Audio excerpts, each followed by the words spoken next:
Student कैसे हैं आप लोग? आशा करते होंगे अच्छे होंगे। आप लोगों की पढ़ाई बड़ी अच्छे से चल रही होगी क्योंकि बोर्ड एग्जाम आने वाला है। ठीक, तो आज हम 12th केमिस्ट्री के कुछ महत्वपूर्ण क्वेश्चन को लेकर आए हैं जो कि आपके टॉप न्यूमेरिकल हैं, मोस्ट इंपॉर्टेंट न्यूमेरिकल हैं। ओके, जो आपके 2023 बोर्ड पेपर में पूछे जाने वाले क्वेश्चन में से हो सकते हैं। ओके, तो ये क्वेश्चन ऐसे हैं जो 2017 से लेकर, कुछ क्वेश्चन तो इसमें ऐसे हैं 2017 से लेकर 2020 तक किसी ना किसी रूप में आए हैं ये न्यूमेरिकल। ठीक है, या बहुविकल्पीय में या अति लघु उत्तरीय में या क्वेश्चन में ये आए हैं। ठीक, और कुछ ऐसे हैं जो 2022 तक भी आए हैं क्वेश्चन। तो आप लोग जाइएगा मत, वीडियो को पूरा देखिएगा। ठीक, पूरा क्वेश्चन देखिएगा और कॉपी और पेन लेकर बैठिएगा। ओके, ताकि साथ में अगर करते रहेंगे तो आपके लिए अच्छा ही होगा, आपके माइंड में सेट हो जाएगा। ओके स्टूडेंट, तो आइए समय को ना बर्बाद करते हुए हम स्टार्ट करते हैं न्यूमेरिकल को। मैं नरेंद्र सर आज आप लोगों को इस वीडियो में अच्छे से न्यूमेरिकल करवा दिया जाएगा ताकि कभी भूलो ही ना।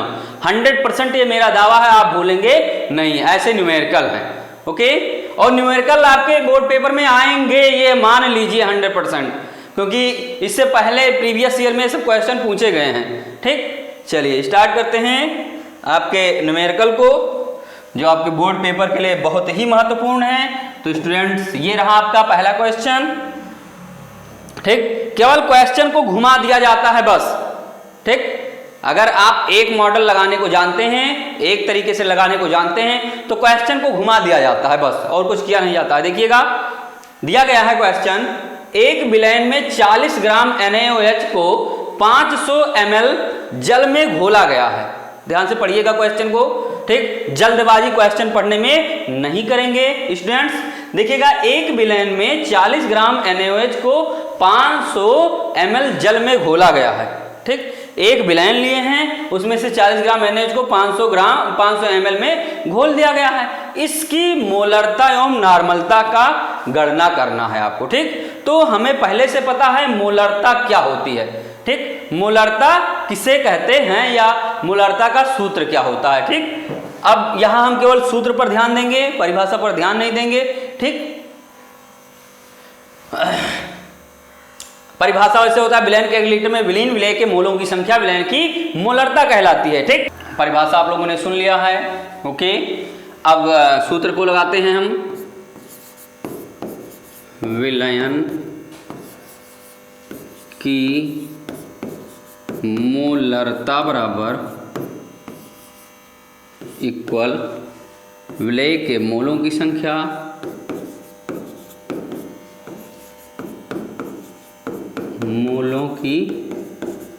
संख्या अपान विलयन का आयतन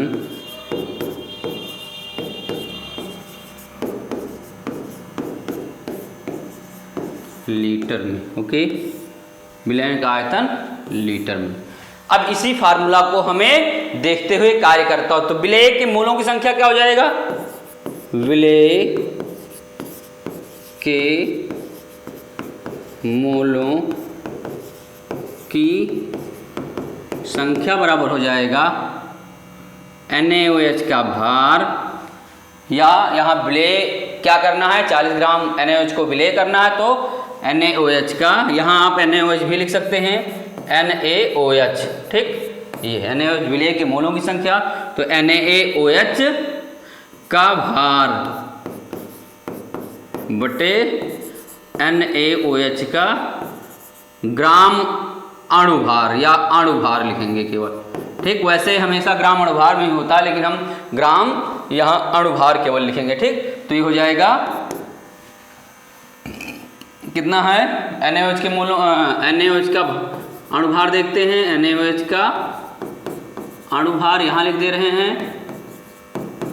ठीक, क्या हो जाएगा, Na का कितना होता है 23 + 16 + 1। ठीक, बराबर 40। 23 16 39 से 40। और NaOH का भार कितना दिया गया है 40 ग्राम, तो 40/40। ठीक, तो कितना हो जाएगा बराबर 1। ठीक, या आप केवल इसको काटिए ना, अभी 40/40 ही रहने दीजिए, कोई दिक्कत नहीं उससे। यहाँ लिख दीजिए 40/40। ओके, ये हो गया। अब दूसरी बात ये आती है विलयन का आयतन लीटर में, इसकी यूनिट को चेंज करना है। ठीक, तो यूनिट को चेंज करिएगा। 500 ml है ये। ठीक, तो 1 ml बराबर 1000, 1/1000 लीटर। ओके, तो 500 ml बराबर 500 ml बराबर कितना हो जाएगा? ये हो जाएगा 500/1000। ठीक, तो ये कट गया और ये कट गया। ठीक, और ये कटेगा तो यहाँ पॉइंट लग जाएगा, तो हो जाएगा पॉइंट। ठीक, क्या हो जाएगा? पॉइंट बराबर 0.5 लीटर। ओके, क्या हो जाएगा? 0.5 लीटर। ध्यान दीजिएगा, क्या हो जाएगा? 0.5 लीटर ये। ठीक, तो हमें मोलों की संख्या भी मिल गया। ठीक, और हमें लीटर भी मिल गया। तो क्या हो जाएगा? यहाँ इस सूत्र पर हम रख रहे हैं, विलयन की मोलरता पे रख रहे हैं विलय के मोलों की संख्या अपान ये मोलरता बराबर विलय के मोलों की संख्या पर विलयन का आयतन लीटर में। तो विलय के मोलों की संख्या कितना हो जाएगा? 1 आया था, इसको 40/40 को काट दीजिए, बराबर क्या हो जाएगा? 1 हो जाएगा। ये हो जाएगा 1, तो यहाँ रख रहे हैं हम 1, तो 1/0.5 ये तो होगा 1/0.5। ठीक, तो ये हो जाएगा, ये दशमलव यहाँ से हट जाएगा और यहाँ ऊपर 0 बढ़ जाएगा, तो 5 2 जा 10 बराबर 2m। कितना आ जाएगा? अतः मोलरता बराबर क्या हो जाएगा? अतः मोलरता बराबर 2m, ये हमारा आंसर हो जाएगा। ओके, मोलरता बराबर 2m। अब नॉर्मलता पूछ रहा है, तो अणुभार और तुल्यांकी भार दोनों बराबर हैं इसके। ठीक है, इसके अणुभार यहाँ लिख दीजिएगा एक लाइन, NaOH का नॉर्मलता और मोलरता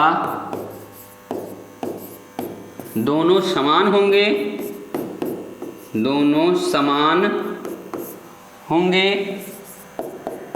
क्योंकि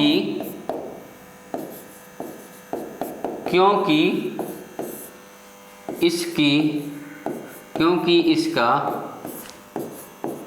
तुल्यांकी भार और अणुभार समान है।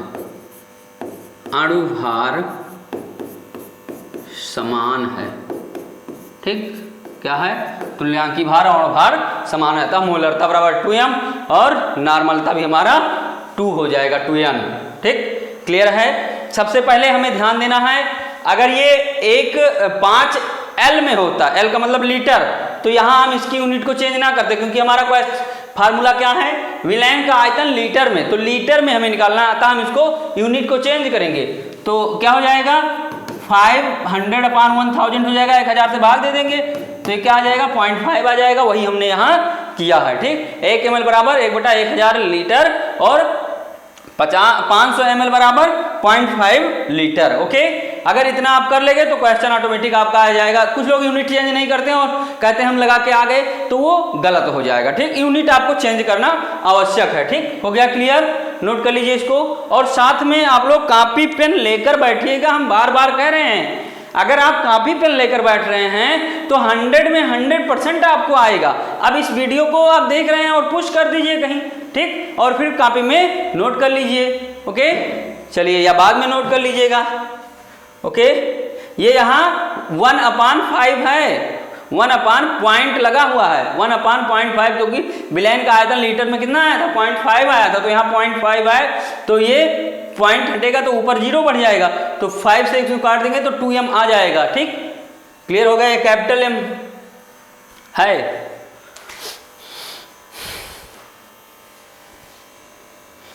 ठीक, 2m आ जाएगा। 5 दूनी 10 तो 2m हो गया। क्लियर है, नोट कर लिए। चलिए नेक्स्ट क्वेश्चन।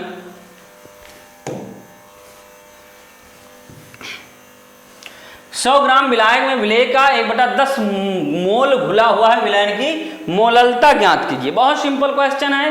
कह रहा है 100 ग्राम विलायक में विलेय का 1/10 मोल घुला है, मतलब 0.1 मोल घुला है। ऐसे मान लीजिए कितना, 0.1 मोल। तो हमें मोल दिया गया है, यहाँ क्या दिया गया है, तो यहाँ मोलों की संख्या निकालने की आवश्यकता नहीं है। सबसे पहले ध्यान दीजिएगा ये चीज, 1/10 का मतलब क्या हो गया, 0.1 ही तो मोल हुआ। कितना हो जाएगा, 0.1 मोल हो जाएगा। ठीक, चलिए देखते हैं क्वेश्चन को, रेडी करते हैं, सॉल्व किया जाता है इसको। विलयन की मोललता, विलयन की मोललता क्या होती है, 1 किलोग्राम विलायक में उपस्थित या 1 किलोग्राम विलायक में विलीन विलेय के मोलों की संख्या विलयन की मोललता कहलाती है। ठीक, तो यहाँ किलोग्राम की बात हो रही है।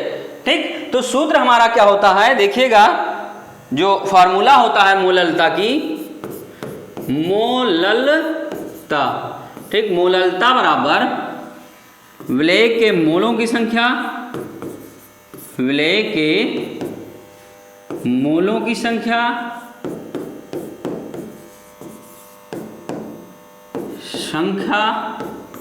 अपान विलायक का भार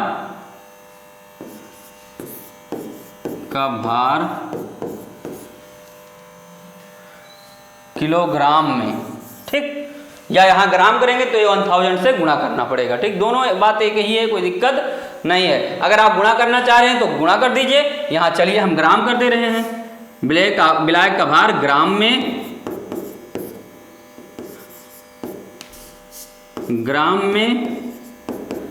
इंटू 1000 तब हो जाएगा। ठीक, अब विलेय के मोलों की संख्या हमें दिया गया है, 1/10 है। ठीक, तो 1/10 का मतलब क्या हो जाएगा, 0.1 मोल। तो यहाँ लिखिए विलेय का मोल बराबर, विलेय का मोल बराबर 1/10 बराबर 0.1 मोल। ठीक, ये हो जाएगा। और विलायक कितना है, विलायक बराबर 100 ग्राम, विलायक बराबर 100 ग्राम। ठीक, सिंपल सा है। ओके, अब इसको आप जब चाहें तब निकाल सकते हैं, तुरंत निकाल सकते हैं, आंख मूंद कर निकाल सकते हैं, इतना इजी हो गया। ठीक, बराबर विलेय के मोलों की संख्या कितना आया था, 0.1 आया था। विलायक का भार कितना है, 100 ग्राम है। ठीक, कितना है, विलायक का भार 100 ग्राम है, इंटू 1000। ओके, तो ये कट गया, ये कट गया, इसको इससे मल्टीप्लाई करेंगे तो 10 से कम 10 बराबर 10, और वो एक स्थान बाद 0 हो जाएगा। ठीक, तो विलयन का जो मोललता आएगा विलयन की, क्या आ जाएगा, यहाँ लिख दीजिए, मोललता इक्वल 1 मोल प्रति किलोग्राम लिखिएगा। ठीक, इसकी यूनिट हो जाएगी मोल प्रति किलोग्राम, मोल प्रति किलोग्राम। ठीक, या मोल किलोग्राम इनवर्स, प्रति तब नहीं लगेगा, किलोग्राम इनवर्स लग जाएगा। ठीक, प्रति को हटाएंगे आप तो किलोग्राम इनवर्स या मोल प्रति किलोग्राम। ओके, नोट कर लीजिए इस क्वेश्चन को। नेक्स्ट क्वेश्चन आपके सामने तीसरा, H2SO4 का एक नमूना 94% भारानुसार, भार बटे आयतन है ये है, और इसका घनत्व 1.84 ग्राम प्रति मिलीलीटर है। ठीक, इस विलयन की मोललता ज्ञात कीजिए, जबकि दिया गया है H बराबर 1, 0 और वो बराबर ऑक्सीजन बराबर 16, H बराबर 32। तो इसका हमें क्या निकालना है, मोललता निकालना है। ये निकालते हैं। तो दिया गया H2SO4 का भार 94 ग्राम। ठीक है, कितना दिया गया है, 100 ml में 94 ग्राम। तो 100 ml, देखिएगा हल निकालते हैं, 100 ml H2SO4 का भार बराबर 94 ग्राम। ओके, ये हो गया, भार बराबर 94 ग्राम। और दूसरा क्या दिया गया है, 100 ml। अब एक चीज यहाँ ध्यान देना है आपको कि जो ये घनत्व दिया गया है, आपको भार निकालना है विलयन का, ठीक है। तो जब तक हम विलायक का भार, विलेय के मोलों की संख्या नहीं निकालेंगे तब तक मोललता नहीं निकलेगी, ये आप जानते ही हैं। तो हमें निकालने के लिए 100 ml H2SO4 नमूने का भार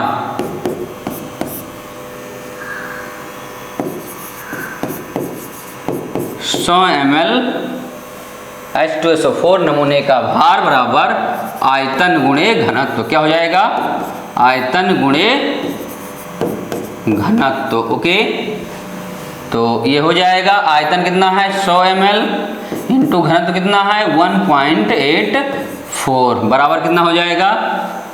ये बराबर यहाँ लिख दे रहे हैं, बराबर कितना हो जाएगा 184 ग्राम। ठीक, अब हमें पूरा भार मालूम चल गया और H2SO4 का भार मालूम चल गया, तो विलायक का भार बराबर कितना आ जाएगा? नमूने, पूरे नमूने का भार मालूम हो गया, तो विलायक का भार बराबर, विलायक का भार बराबर कितना हो जाएगा? 184 माइनस 94 बराबर 184 माइनस 94 बराबर कितना हो जाएगा? 18 में से 9 90 ग्राम। कितना हो जाएगा? 90 ग्राम हो जाएगा। ठीक, क्लियर हुआ? तो हमें विलेय का भार, विलायक का भार दोनों पता चल गया। या अतः इसको कर लीजिए, अतः या इसको कर लीजिए 0.09 किलोग्राम। ठीक, कितना? 0.09 किलोग्राम। कैसे होगा? इसको 100 से भाग दे देंगे। ठीक, सॉरी 100 नहीं, 1000 से इसको भाग करेंगे। ठीक, क्योंकि 1 ग्राम बराबर 1/1000 किलोग्राम होता है। ठीक, तो 1000 से इसे भाग करेंगे तो 1 जीरो कट जाएगा, 2 स्थान बाद आगे दशमलव लग जाएगा। ठीक, इतना हो जाएगा, तो 0.09 किलोग्राम हो जाएगा। अब क्या करना है, यहां निकाल लीजिए अणुभार बराबर H2SO4 का अणुभार बराबर H2SO4 का अणुभार बराबर कितना हो जाएगा? इस सबको जोड़ लीजिए, 1 16 17 और 32, 17 32 2 2 4 और यहाँ 17 32 कह रहा है, तो 2 2 4 17 और 32 7 2 9 होगा भाई, 4 नहीं 9, यहाँ जोड़ लीजिए 17 32 7 2 9 और 3 1 4 49। कितना आएगा? 49 ग्राम। कितना आएगा? 49 ग्राम। ठीक, लेकिन H2 है और S4 है तो गड़बड़ हो जाएगा। देखिएगा फिर से, H2 तो कितना हो जाएगा? 1 गुणे 2 प्लस, सही से निकाल दे रहे हैं, H2SO4 यस का 32, ठीक, प्लस O का कितना है 4 इंटू 16, तो कितना हो जाएगा 2 प्लस 32 प्लस 64, तो कितना हो जाएगा 32 2 64 और 32 2 34 और 64 94 96 होगा। कितना होगा? 4 2 6 2 8 98, ये कितना हो जाएगा? तो अतः इसका भार कितना हो जाएगा? 98। ये यहाँ देख लीजिए, अब H2SO4 का अणुभार कितना आ गया? 98। 1 गुणे 2 तो 2 32 सल्फर हो गया और 4 बार ऑक्सीजन है तो 16 चौको 64। ठीक, तो 4 2 6 2 8 6 3 9 98 आ गया। अणुभार कितना आ गया? 98। ठीक, तो हमें अणुभार मालूम चल गया और भार मालूम चल गया। 94 भार है। अब लगाते हैं मोललता बराबर, क्या निकालते हैं? मोललता बराबर विलयन की मोललता क्या हो जाएगी? विलेय के मोलों की संख्या, विलेय के मोलों की संख्या अपान विलायक का भार ग्राम में। ठीक, सॉरी, विलायक का भार ग्राम में, विलायक का भार किलोग्राम में, तो कुछ भी लिखो। विलायक का भार किलोग्राम में। ठीक, में होगा, ये में होगा, ठीक है, यहाँ में। अब विलेय के मोलों की संख्या कितना आ जाएगा, भार बटे अणुभार, तो भार दिया गया है 94 बटे 98, तो ये हो जाएगा, यहाँ देखिएगा क्या हो जाएगा, बराबर 94 बटे 98 अपान कितना है 0.09 किलोग्राम, ठीक। तो अब इसी को आपको हल करना है, ठीक। क्या करना है, इसे हल कर देना है। तो 94 बटे 98, तो इसको पहले भाग कर लेते हैं, ठीक, या डायरेक्टली बराबर करते हैं 94 बटे 98 इंटू ए, ऊपर जाएगा तो पलट जाएगी संख्या, ठीक। तो 1 ये हो जाएगा, यहाँ नीचे है तो 1/09 गुणे 1/0.09, ठीक, ये हो जाएगा। और यहाँ से दशमलव जब हट जाएगा तो यहाँ ऊपर 100 आ जाएगा, ठीक। और अब इसको काटेंगे या हल करेंगे तो ये आ जाएगा, काट दीजिए इसको, तो 4 2 तिहाई 2 चौके 8 1 9 2 9 18 2 5 100, ठीक। अब इसको डायरेक्टली आपको भाग ही करना है, इसको मल्टीप्लाई कर लीजिए, इसको मल्टीप्लाई कर लीजिए और भाग कर लीजिए, ठीक। या फिर आप 94 बटे 98 को डायरेक्टली भाग कर सकते हैं, फिर 0.09 कर सकते हैं, ओके। चलिए इसके आगे अब इसको हल करेंगे तो कितना आ जाएगा, ये हो जाएगा 94 इंटू 50 बटे 49 गुणे 9, ये हो जाएगा। अब इसी को आपको भाग करना और हमारा मोललता आ जाएगा, ओके। भाग करिए इसको, तो भाग करेंगे तो क्या आएगा, डायरेक्टली इसको मल्टीप्लाई कर दीजिए, इसको मल्टीप्लाई कर दीजिए, ठीक। तो ये हो जाएगा 0 5 जोग 20 5 9 45 2 4700 बटा 9 9 81 और 9 चौक 36 और 8 36 और 8 44 36 8 कितना होगा 9 9 81 और 9 चौक 36 4 40 4 44। चलिए यहाँ तक देखिए 94 गुणे 50 अपान 49 गुणे 9 और इसको मल्टीप्लाई किया 4700 बटे 441, ठीक। अब क्या करेंगे, हम बराबर भाग कर देंगे, क्या करेंगे, बराबर भाग कर देंगे, ठीक। तो ये आ जाएगा हमारा 10.65 मोल प्रति किलोग्राम, क्या हो जाएगा, मोल प्रति किलोग्राम। और यहां लिख देंगे आंसर में मोललता बराबर 10.65 मोल प्रति किलोग्राम, मोल प्रति केजी, ठीक, ये हो जाएगा। क्लियर है, ये आपका आंसर हो जाएगा, चाहे जैसे भाग करेंगे ये आपका आंसर हो जाएगा, ठीक है। या आप जो ये बताए थे हम इस अनुसार लगा दीजिएगा, तो इसका कोई मीन्स नहीं है, ठीक। इसको मिटा ले दे रहे हैं हम, ये, ठीक। आप ऐसे भाग करिए या जो भी बताए थे उस अनुसार भाग करिएगा। यहाँ 94 से 98 पहले भाग कर लीजिएगा, आरामदायक रहेगा, ओके। चलिए भाग आप ही को करना है, विधि हमें बताना है, भाग आपको करना है, कैलकुलेशन आपको करना है, ठीक। अगर हम यहाँ तक लगा के छोड़ दे रहे हैं तो भी कोई दिक्कत नहीं, आपको भाग करके लगाना, क्योंकि आप इंटर में पहुंच गए हैं, भाग करना हम नहीं सिखा पाएंगे, ठीक। तो भाग कैसे करना है, आपको अपने तरीके से लगाना, हम अपने तरीके से लगाएंगे, आप अपने तरीके से लगाएंगे, लेकिन जो विधि है वो अपने तरीके से लगेगी, ओके। चलिए नेक्स्ट क्वेश्चन आपके सामने, लगा लीजिए इसको, ओके।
चलिए हो गया क्लियर,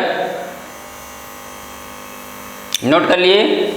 ठीक, एक बार चेक कर लेते हैं।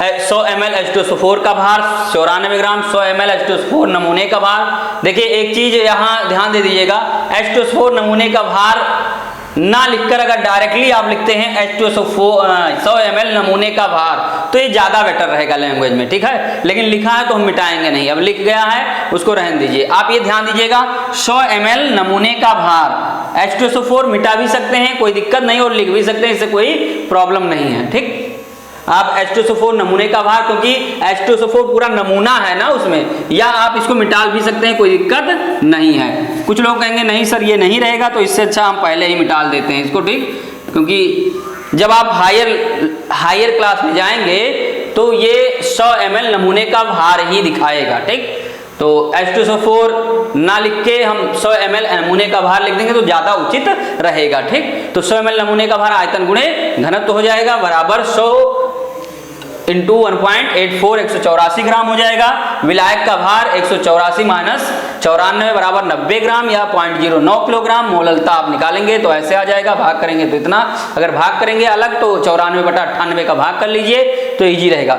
एक बार हम बार बार कहते हैं क्वेश्चन लगाने के बाद आप रिपीट जरूर करेंगे, ताकि कहीं मिस्टेक हो या कहीं शुद्ध लैंग्वेज ना लिखा हो या कहीं एक्स्ट्रा लिख गया हो तो आप उसको तुरंत काट सकें या मिटाल सकें। ठीक, जैसे फॉर एग्जांपल में ये 100 ml H2SO4 नमूने का भार दिया गया था। ठीक, तो कोई दिक्कत नहीं थी उससे, लेकिन 100 ml नमूने का भार लिखेंगे तो ज्यादा बेटर लगेगा। ओके, क्लियर हो गया, मिटाल रहे हैं इसको, नोट कर लीजिए इस क्वेश्चन को।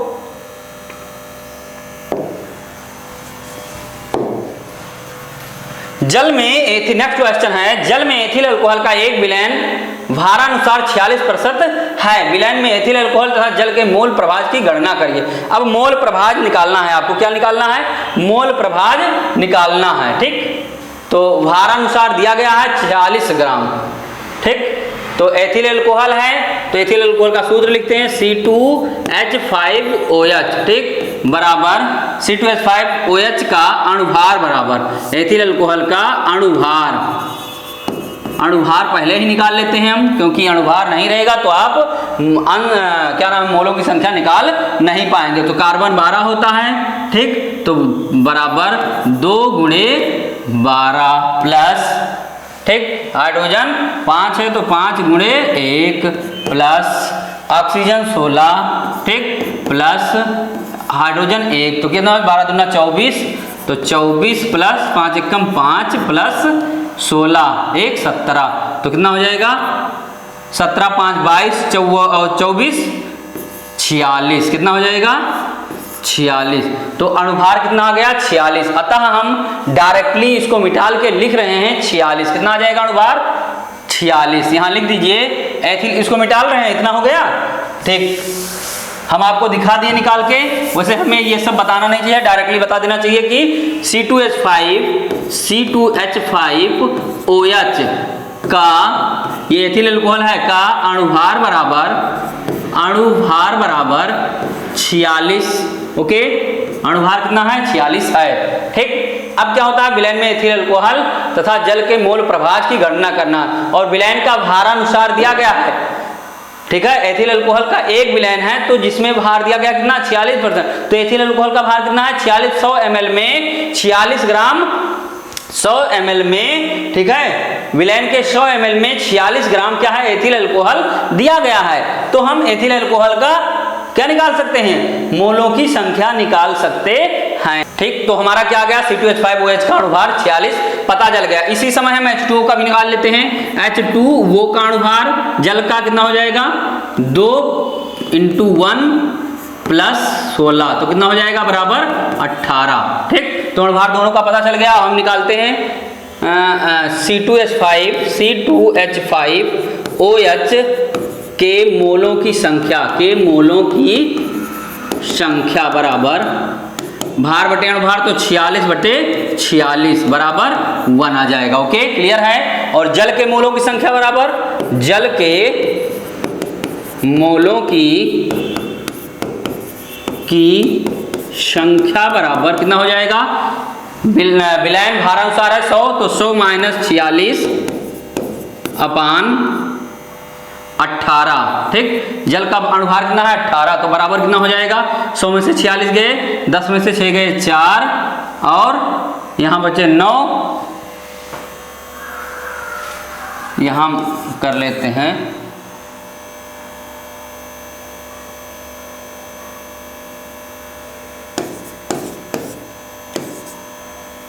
यहाँ एक कर ही लिए तो 10 हो गया ये, तो यहाँ से एक लिए तो 10 हो गया, 9 में से 4 गए 5, तो 54 आ जाएगा। क्या आ जाएगा 54, ठीक, बटे 18 कितना आ जाएगा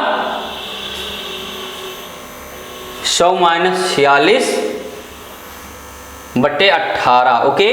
तो 100 में से 46 गए 54, तो ये कितना आ जाएगा बराबर काट दीजिए 3, तो विलेय के मोलों की संख्या 3 आ गया, ठीक, और जल के मोलों की संख्या 3 आ गया, और एथिल अल्कोहल के मोलों की संख्या कितना आ गया 1 आ गया, ठीक। तो क्लियर है। अब हमारा आ जाएगा, यहाँ लिखिएगा मोल प्रभाज बराबर एथिल अल्कोहल के मोल प्रभाज बराबर C2H5OH के मोल प्रभाज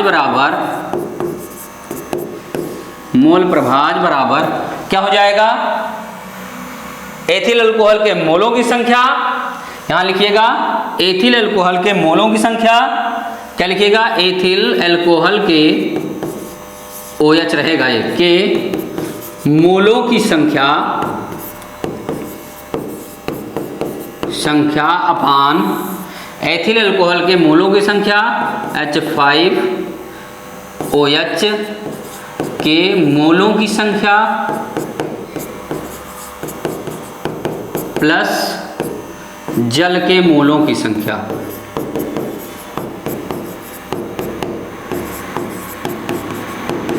ठीक। क्या हो जाएगा जल के मोलों की संख्या, तो बराबर हमारा क्या हो जाएगा देखिएगा बराबर C2H5 के मोलों की संख्या कितना आया है 1 आया है, तो 1 अपान C2H5OH के मोलों की संख्या 1 + 3, तो कितना हो जाएगा बराबर 1/4, ठीक।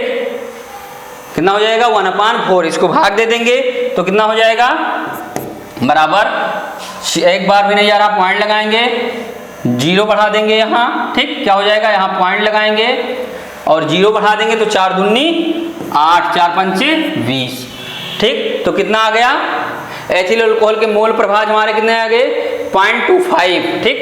तो C2H5 के मोल प्रभाज 0.25, तो जल के मोल प्रभाज हमें निकालना है, ठीक। तो लिखेंगे अतः जल के मोल प्रभाज बराबर भार अनुसार है तो मोल प्रभाज बराबर, अब इसको डायरेक्टली भी निकाल सकते हैं हम, या कर देंगे 1 - 0.25, ठीक। क्या हो जाएगा 1 - 0.25 बराबर कितना हो जाएगा, मतलब 1 - C2H5OH के मोल प्रभाज, तो हमारा कितना हो जाएगा 0.75, कितना हो जाएगा 0.75, ठीक। तो ये जल का मोल प्रभाज कितना आ जाएगा 0.75, यहाँ देखिएगा ये जल के मोल प्रभाज और ये C2H5 के मोल प्रभाज। आप चाहें तो यहाँ 3 बटे क्या कर सकते हैं 3/3 + 1 लिख सकते हैं, ठीक। तो 3 × 1 = 4 हो जाएगा, 3/4 आ जाएगा, बात वही रहेगा, यही फिर से आएगा, ठीक है। 4 × 7 = 28, 2 = 30, 4 पंचे 20, एक ही बात रहेगा। यहाँ हल्का सा देख लीजिए आप, ये इस कोष्ठक में क्या हो जाएगा, यहाँ हम क्या कर देंगे जल के मोल प्रभाज, तो जल के मोल प्रभाज के लिए क्या करेंगे, जल के मोलों की संख्या कितना आया था, जल के मोलों की संख्या 3 आया था, 3 बटे जल के मोलों की संख्या 3 + 1, तो कितना आ जाएगा 3/4, तो 4 पॉइंट लगाएंगे, 4 × 7 = 28, 2 = 30 और 4 पंचे 20, 0.75 तब भी आएगा, और 1 में से घटा देंगे तो भी आएगा, कोई दिक्कत नहीं है। आप ऐसे भी लगा सकते हैं और ऐसे भी लगा सकते हैं, कोई दिक्कत नहीं है। अतः हमारा जल के मोल प्रभाज कितना आ गया 0.75 और C2H5 के मोल प्रभाज आ गए 0.25, ओके, क्लियर हो गया। अब आप नीचे एक लाइन में ऐसे एक लाइन में अपने कॉपी में लिख देंगे जल के मोल प्रभाज बराबर 0.25 और C2H5OH के मोल प्रभाज बराबर 0.25 और अतः जल के मोल प्रभाज बराबर 0.75। ठीक, या हम लिख दे रहे हैं C2H5OH एथिल अल्कोहल के मोल प्रभाज बराबर 0.25 और जल के मोल प्रभाज H2O के मोल प्रभाज बराबर कितना हो जाएगा 0.75। ओके, क्लियर हो गया ये। चलिए नोट कर लीजिए इसको। चलिए हो गया। नेक्स्ट देखिएगा 72 ग्राम जल और 92 ग्राम एथिल अल्कोहल के मिश्रण में दोनों का मोल प्रभाज, मतलब 72 ग्राम जल है और 92 ग्राम एथिल अल्कोहल है, तो दोनों को मोल प्रभाज अंश को निकालना है। ठीक है, कि कितना अंश एथिल अल्कोहल है और कितना अंश जल है हमारा। ठीक, तो हम देखते हैं। सबसे पहले हल करेंगे, तो हल यहाँ लिख दीजिए या सॉल्व लिख दीजिए, कोई दिक्कत नहीं है, वो आपकी इच्छा। हल लिखिए या सॉल्व लिखिए। तो 72 ग्राम जल है, तो सबसे पहले हमें ये ध्यान देना होगा कि क्या नाम है, मोलों की संख्या निकालना रहेगा। तो मोलों की संख्या निकालने के लिए सबसे पहले हम क्या करेंगे, अणुभार निकालेंगे। तो यहाँ लिख लीजिए एथिल अल्कोहल है तो C2H5OH का अणुभार बराबर कितना हो जाएगा 46। ठीक, कितना हो जाएगा 46। 12 दूना 24, 5 29, 31 और 10 40 और 6 46। और H2O का कितना हो जाएगा, H2O का अणुभार बराबर हम जानते हैं 18, मतलब दोनों हमें पता है। अब कुछ करना नहीं है। ठीक, भार हमें दिया गया है, तो यहां लिख लीजिए एथिल अल्कोहल C2H5OH का मोलों की संख्या या ग्राम अणुओं की संख्या, मोलों की संख्या बराबर कितना हो जाएगा, मोलों की संख्या कितना हो जाएगा, एथिल अल्कोहल कितना है 92 ग्राम है, तो 92 बटे अणुभार कितना है 46। ठीक, तो बराबर कितना हो जाएगा 46 दूना 92, 2। ठीक, कितना हो जाएगा 2 हो जाएगा। यही हम क्या निकाल लेते हैं, जल के मोलों की संख्या। दोनों बराबर कर लेते हैं। जल के मोलों की संख्या यहां लिख दीजिए, जल के मोलों की संख्या, जल के मोलों की संख्या यहां लिखिएगा, जल के मोलों की संख्या। ठीक, तो जल के मोलों की संख्या कितना है हमारा निकालेंगे, तो क्या आ जाएगा, जल 72 ग्राम है, तो ये हो जाएगा 72 बटे कितना हो जाएगा, 72 बटे 18, कितना हो जाएगा 18। तो इसको काट दीजिए। ठीक, बराबर 72 बटे 18 को काटिएगा तो 18 चौक 72, मतलब जल के मोलों की संख्या 4 आ गया और C2H5OH के मोलों की संख्या 2 आ गया। ठीक, इतना क्लियर हुआ। सबसे पहले अगर हमें मोल प्रभाज या मोल अंश निकालने हैं तो हमें क्या निकालना होगा, मोल अंश निकालना होगा। ठीक, मोल प्रभाज के लिए मोलों के संख्या निकालना होता है, तो मोलों की संख्या हमारा दोनों निकल आया। अब देखते हैं, सूत्र लगाते हैं। C2H5OH के मोलों की मोल प्रभाज बराबर, तो C2H5OH का मोल प्रभाज बराबर कितना हो जाएगा, C2H5OH के मोलों की संख्या ठीक अपान C2H5OH के मोलों की संख्या प्लस जल के मोलों की संख्या, जल के मोलों की संख्या। ओके, तो कितना हो जाएगा हमारा, C2H5OH के मोलों की संख्या कितना था, देखिएगा C2H5OH के मोलों की संख्या 2 था, तो 2 अपान कितना हो जाएगा 2 + 4 बराबर कितना हो जाएगा 2/6। ठीक, तो ये कितना आ जाएगा, इसको भाग दीजिए, 2 × 2 = 6 बराबर 1/3। तो यहाँ पॉइंट लगाइए, 3 × 3 = 9, 3 × 3 = 9, 1 10, 3 × 3 = 9। ठीक, 0.333 आ गया किसका, C2H5 के मोल प्रभाज। अब आप चाहिए तो एक में से इसको घटा दीजिए, हमारा जल के मोल प्रभाज आ जाएंगे, लेकिन नहीं घटाना है आपको, तो यहाँ हम लगाते हैं जल के मोल प्रभाज बराबर। ठीक, क्या लगाते हैं, यहाँ लिख दीजिएगा C2H5 H5OH के मोल प्रभाज बराबर कितना आ जाएगा, कितना आया है, आ नहीं जाएगा, 0.333। ठीक, इसको ऐसे कोष्ठक में कर दीजिए। ठीक, और ये C2H5 ये अलग है, मतलब हमारा जो आया है आंसर ये वाला, देखिएगा ध्यान से।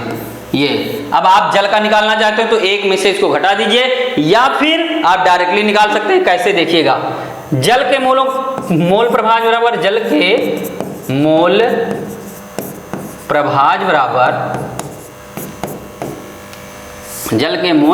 बराबर क्या हो जाएगा, जल के मोल प्रभाज को निकालते हैं तो जल के मोलों की संख्या